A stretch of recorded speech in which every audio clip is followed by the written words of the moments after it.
Hi folks, my name is Mr. Kuchak and I am your art teacher. Before we begin, let me go over our class rules. We have 3 rules at Elk Lake.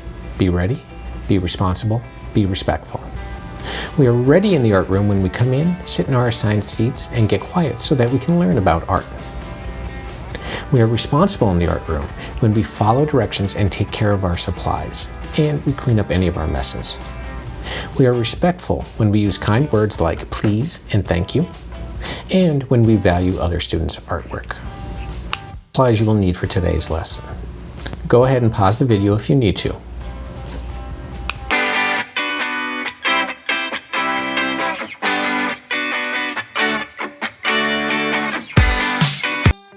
Hi folks, today we are going to be working with our circle and stick characters.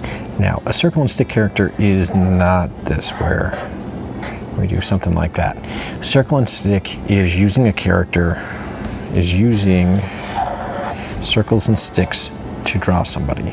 We use circles for things like our shoulders. We use sticks for the bones in between. And then we would have to come to our elbows, and then we would have our hands. So hands would be ovals, or if they were closed, they'd be a little bit more blocky. We also would come down to about where our belt is. And that way we could do our backbone. We would have our knees. We would also have our feet.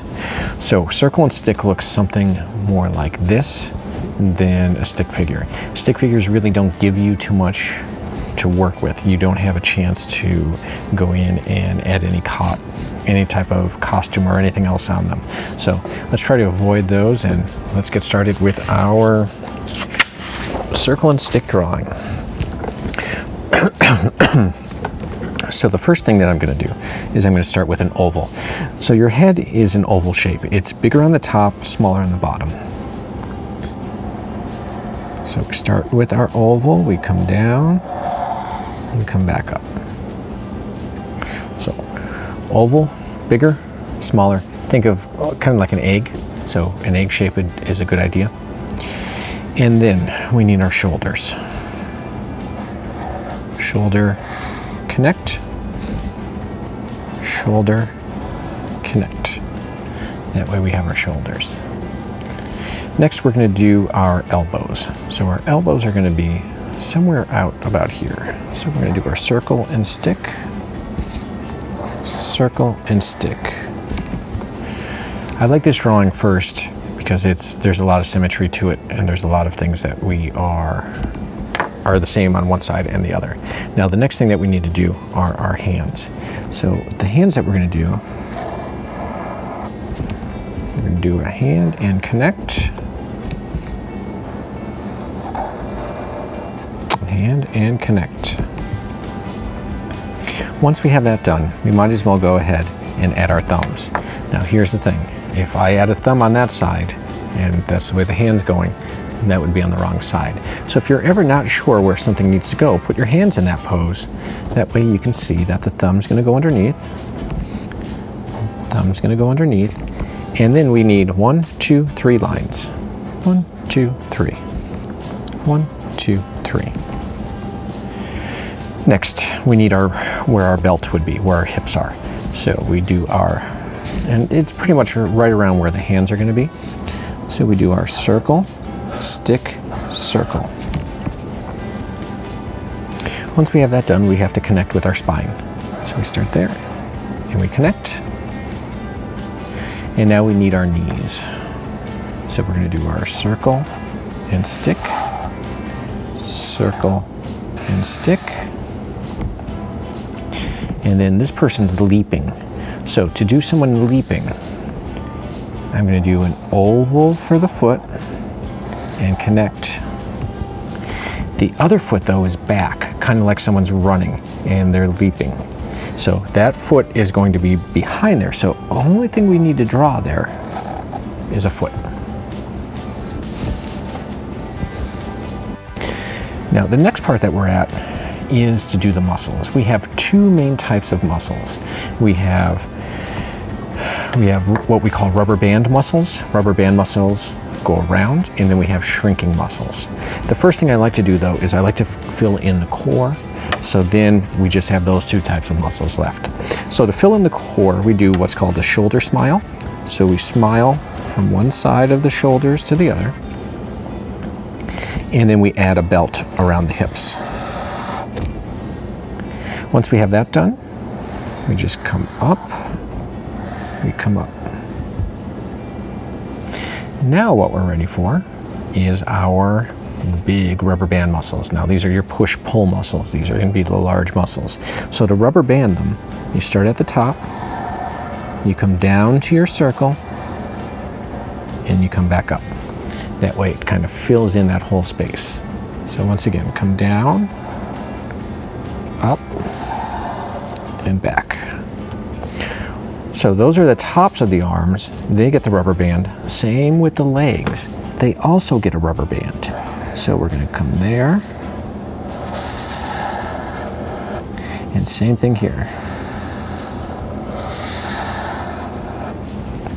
That way we have most of our muscles. Now we just need our shrinking muscles. So they're going to go from big to small. So we start off kind of big, and then we get smaller. Start off big and get smaller. And that way those are right in there. So we're going to do that there too. Big to small, big to small. Over here we don't need to worry about that. But this leg, once again, it's the bottom of the leg, same with the bottom of the arm. We go from big to small, big to small. Now we can start adding some things that I like to call the costume. So once we have all of our muscles where we want them, if it looks right to you, then we can start. So the first thing I'm going to do is I'm going to start here. I'm going to do a smile and a smile. And then I'm going to add some lines.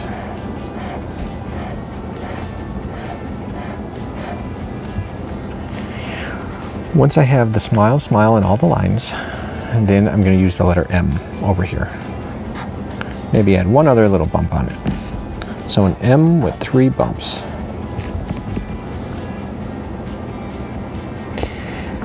Next, I'm going to have a line that comes down, but I don't want to go below that foot. So I'm going to stop like right where the ankle is. So this line comes down and stops. This one, same thing. It's going to come down to about there, almost the same, but it's going to turn around and come right back up. So I'm going to start here. I'm going to come down, turn, and come right back up. Now I need to connect these two together, and I'm going to connect it with some frowns. This way we have what's called a scalloped edge. So frown, frown, stop when you hit the leg, frown, frown, frown. And the last thing we need is the mask and the face. So I'm just going to do a straight line for the face, for the mouth. And then where we find the nose would probably be right about there. I'm going to draw a line up, diagonal. I'm going to draw a line diagonal. This way we don't have to worry about the nose. The nose is already done. Now we're ready for the eyes. So with our eyes, I'm going to do a V, V. Once you have your VV, do a straight line across the top. And then we need an A, so that our Batman has his mask on. Now in here, you could do the bat symbol, or some of them, you don't see the bat symbol, it's all colored in black. So whatever one you choose to do, you can do. The next part though, we want to do the background. So next we want to make it look like it's almost like a page that fell out of a comic book. So we want it kind of exciting. So we're going to make him jumping off the side of a building. So we're going to put our pencil right by the foot, and we're going to go right to the edge of the paper, all the way across. Then we're going to go on this side, and we're going to go all the way across. Now this space down here, this is great for big windows. You don't want to do little windows, so bigger is better. So we'll just do some little windows like that going right across the bottom. I might be able to fit 3, or I might even have one kind of go off the paper a little bit. Yeah, that's better. There we go. So I have my lines on there for my windows. Now I'm going to start moving back a little bit. So right about where the arms are, where these hands are, I want to go a little bit below there, and that's where I'm going to draw the edge of that building, so that it looks like now he's on the roof, there's the edge, and he's ready to go. Now he's not in Gotham Farm, he's in Gotham City, and so a city's going to have lots of buildings behind it. The first one I'm going to do is I'm going to come up from the shoulder, and I'm going to go up, up, up, up, up, up, up, up, up, up, up, almost close to the top, and then I'm going to draw over like a 7. And then I'm going to do the same thing over here, except I'm going to go all the way up, up, up, up, up, up, up, up.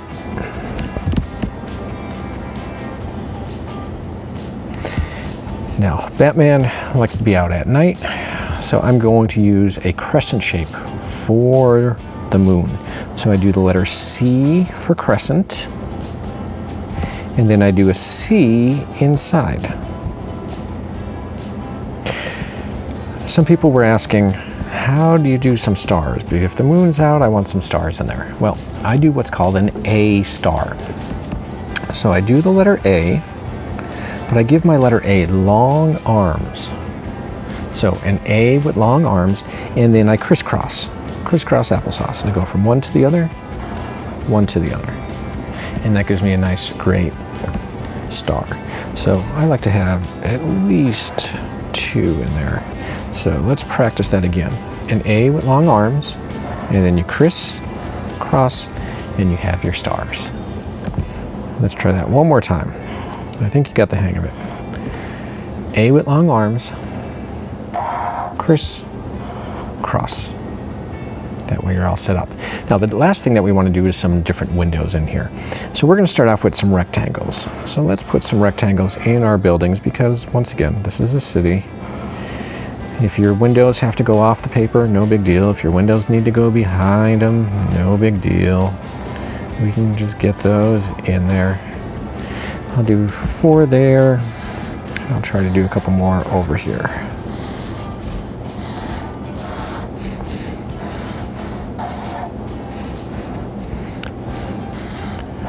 So just draw out a few windows here and there. Like I said, if they go behind, no big deal. Just put them behind there, and we can always add something to get in there.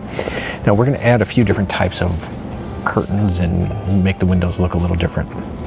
And we'll try to maybe do a few different ones. So one of the ways that we can do a window, which we already did down here, is the double line. So the double line just looks like the window is closed up.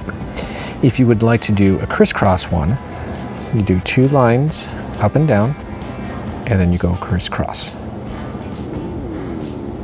So we have our crisscross one. If you wanted to do, say, a window with blinds, and we have those blinds that go all the way across, then we would just draw a bunch of little lines across.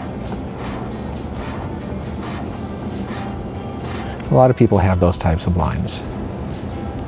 What if you had one with curtains on it? And then you do a curve. Curtains like curves. And you could have your curtains in there. So maybe there's, maybe there's a pattern to them. Maybe you have flowers on your curtains. So then we can have those inside there. What if you had a window that was cracked? Maybe one of his batarangs hit it and just put a crack into it. The way that we do that is with the letter Y. So, think to yourself, like, why did that happen? Why did that window have to crack? So if you use a wiggly Y, so watch how I wiggle and I do a Y. Why did that happen?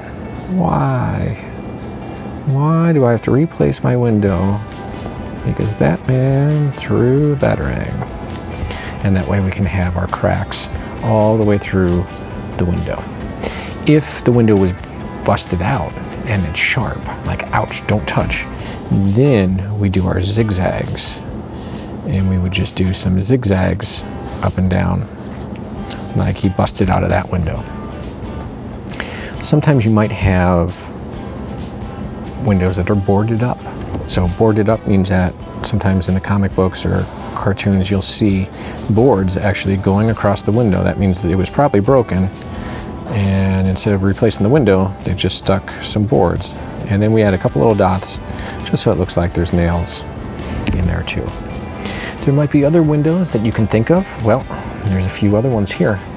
One thing that you can do, which is really neat, especially when you're doing like a nighttime picture, is I'm going to get a bright color and I'm going to get a darker color.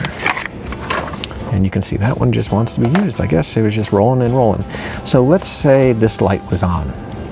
What you can do with a bright color is you can go in there with a nice bright color and you can make it look like the light is on when everything else is kind of dark. So if they were woken up and they turned their light on to see what was going on, wow, cool, they saw Batman flying through. Or if they slept through it or they weren't home and the light was off, use a little bit darker color. You can also use that same dark color in your night sky to make it look like it is darker out there. So a lot to do today. You have a lot to color in, you have a lot to finish up, so I can't wait to see what you do. Have a great day, everybody. Goodbye.